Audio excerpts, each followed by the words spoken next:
जितने भी बच्चे जो अभी क्लास 10 का एग्जाम देकर आए हैं, क्लास 11 में मूव हुए हैं, वेदर वो उन्होंने फर्स्ट बोर्ड एग्जाम दिया, फर्स्ट बोर्ड के साथ सेकंड बोर्ड एग्जाम भी दिया, कंपार्टमेंट बच्चों ने दिया या इंप्रूवमेंट वाले बच्चों, सबका एक ही कुल मिला के एक ही डाउट है कि भैया लास्ट में हमारा रिजल्ट कैसे बनने वाला है, कब तक हमारे सेकंड बोर्ड एग्जाम के रिजल्ट आने वाले हैं और लास्ट में फाइनल मार्कशीट जो हमारा होगा वो क्या उसमें किस तरीके से चेंजेस अब की बार देखने को मिलेंगे। तो इस वीडियो में मैं आपको सारी चीजें बताने वाला हूँ। जैसा कि आप देख सकते हो यार, पहले हम लोग टाइमलाइन के बारे में डिस्कस करेंगे, उसके बाद लास्ट पेज पे हम आपकी जो मार्कशीट आपकी बनने वाली इस साल 2026 की उसके स्ट्रक्चर के बारे में बात करेंगे, किस तरीके से आपकी मार्कशीट बनने वाली है। तो इस वीडियो को एक बार कंप्लीटली देखना, ठीक है, सारी इन्फॉर्मेशन तुमको इस वीडियो में मिल जाने वाली है। इसके अलावा तुमको कोई और वीडियो देखने की जरूरत नहीं पड़ेगी। पहली चीज हम लोग बात करते हैं कि जो भी बच्चों ने फर्स्ट बोर्ड एग्जाम दिया था उनका ऑलरेडी रिजल्ट आ चुका है, ठीक है, और जिन्होंने भी सीबीएसई ने इवैल्यूएशन करवाया है और रीवैल्यूएशन वाले जो प्रोसेस वाले पार्टिसिपेट करने वाले हैं उनकी बात हम लोग अलग करते हैं। अब बात करते हैं सेकंड बोर्ड एग्जाम वाले की। भैया सेकंड बोर्ड एग्जाम हमने दिया था तो उस हिसाब से क्या हमारी कब तक हमारे रिजल्ट बनने वाले हैं, रिजल्ट बनने के बाद क्या हमारी जो वापस से ये रीएवैल्यूएशन वाला प्रोसेस है क्या हम लोग के लिए भी चालू हो सकता है। ये मैंने एक ही सब्जेक्ट में एग्जाम दिया था तो क्या मेरा एक ही सब्जेक्ट में लास्ट में एक अलग मार्कशीट बनकर आएगी, या मैंने 2 सब्जेक्ट में दिया तो 2 सब्जेक्ट की अलग से मार्कशीट आएगी। तो आज की वीडियो में हम कंप्लीटली बात करने वाले हैं। जैसे कि देखो सेकंड फर्स्ट बोर्ड एग्जाम तुमने दिया होगा तो उसका जब रिजल्ट आया तो उसमें देखो 5 सब्जेक्ट जितने तुमने दिए थे उसके हिसाब से एक टेंटेटिव मार्कशीट आपकी जो पीडीएफ अपलोड हुई, पीडीएफ जो हुआ था आप जो उसको डाउनलोड कर सकते हो, वो चीज़ बनकर आया था। बट बात करें अगर सेकंड बोर्ड एग्जाम वालों की तो उनके लिए भी एज सेम एज जितने भी आपने एक जो भी आपका जिस तरीके का पीडीएफ बनकर आता है आपके ऑनलाइन वेबसाइट पर, आपने डिजिलॉकर पर दिखता है उसी तरीके से दिखेगा। बट यहाँ पर फर्क इतना रहेगा कि उसमें सिर्फ वही सब्जेक्ट दिखेंगे जिस सब्जेक्ट में आपने एग्जाम दिया है। मान के चलो मैंने मैथमेटिक्स का या मैंने साइंस का एग्जाम दिया सेकंड बोर्ड वाला, तो अगर जब आप रिजल्ट आएगा सेकंड बोर्ड वाला, जब आप चेक करने जाओगे, जब अपना रोल नंबर डालोगे, डेट ऑफ बर्थ डालोगे, जब पीडीएफ डाउनलोड करोगे तो वो एज इट इज वो सारी पीडीएफ रहेगी, लेकिन बस उसमें जो सब्जेक्ट्स है वो सब्जेक्ट वाले सेक्शन में सिर्फ और सिर्फ आपको साइंस दिखेगा। बाकी जितने भी सब्जेक्ट्स हैं, ताकि जो बचे हुए जितने भी सब्जेक्ट है उसके जो मार्क्स है तो तुम्हारी पुरानी वाली उससे रिजल्ट से उठा लिया जाएगा। ठीक है, अब बात करते हैं भैया रिजल्ट आने वाला कब तक है। तो यार टाइमलाइन की बात कर लेते हैं। पहली चीज तो टाइमलाइन और लॉजिक के साथ बात करते हैं, क्योंकि मैं एग्जैक्ट डेट तुमको नहीं बताऊंगा। टाइमलाइन के बारे में बात करें तो आपका जो एग्जाम वो स्टार्ट हुआ था वो 15 मई के आसपास स्टार्ट हुआ। ठीक है, 15 मई से स्टार्ट हुआ था। 15 मई में आपको पता है कि आपका सबसे पहले मैथमेटिक्स का एग्जाम हुआ था, उसके बाद साइंस का हुआ था और भी सारे सब्जेक्ट का हुआ था। ठीक है, तो 15 मई से लगभग 25 मई तक आपका पेपर चला है। ठीक है, जितने भी बच्चों ने सेकंड बोर्ड एग्जाम दिया था तो 15 मई से लेकर 25 मई तक आपका पेपर चला हुआ है। पेपर होने के बाद कुछ बच्चों का जो लैंग्वेजेस के पेपर थे वो 30 मई तक गए थे, बट मैं मानकर चल रहा हूँ 25। ठीक है, अब 25 15 से लेकर 25 मई तक आपका पेपर चला। उसके बाद 25 से लेकर के 30 मई तक,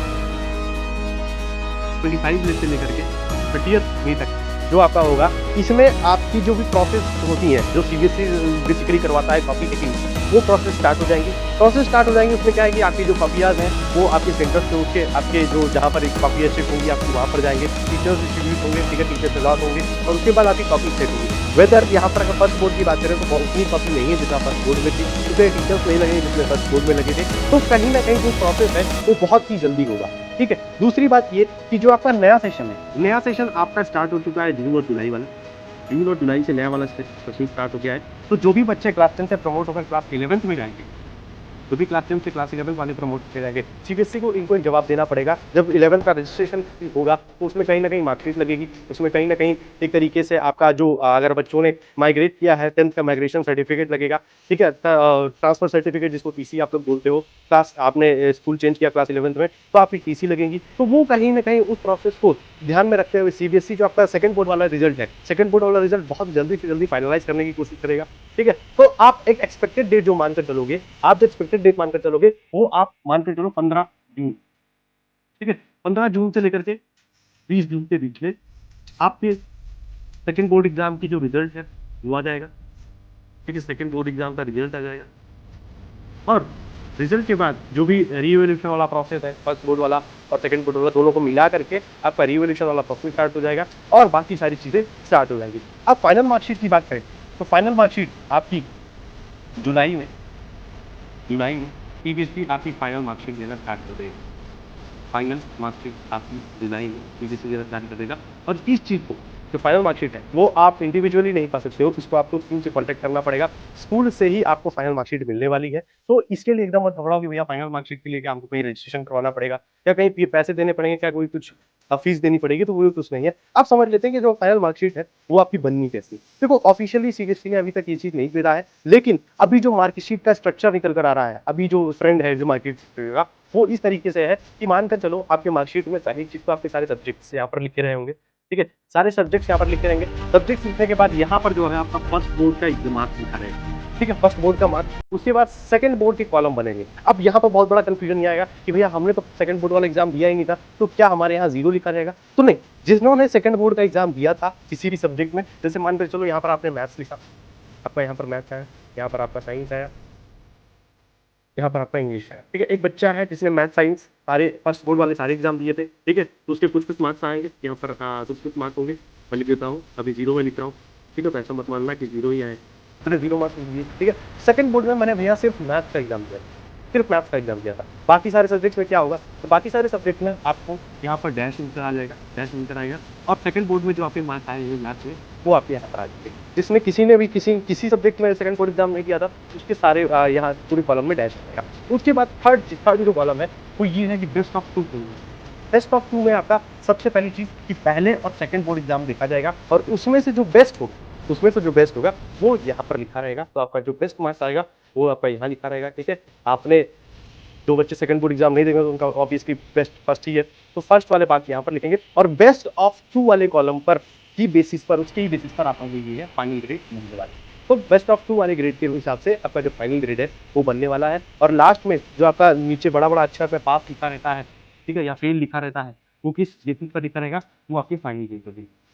तो मतलब फाइनल ग्रेड आपका बेस्ट ऑफ टू के बेसिस पे बनने वाला है, और जो आपका लास्ट वाला जो रिजल्ट है, रिमार्क्स होने वाला है, वो आपका फाइनल बेसिस होने वाला है। तो कहीं ना कहीं आप ये कह सकते हो जो सेकंड बोर्ड है वो हैम्पर आपकी मार्कशीट पर किसी तरीके से करेगा और किसी तरीके से नहीं भी करेगा। जिन बच्चों ने सेकंड बोर्ड नहीं दिया है तो उनको बेसिकली बोर्ड के हिसाब से मार्कशीट बनने वाली है।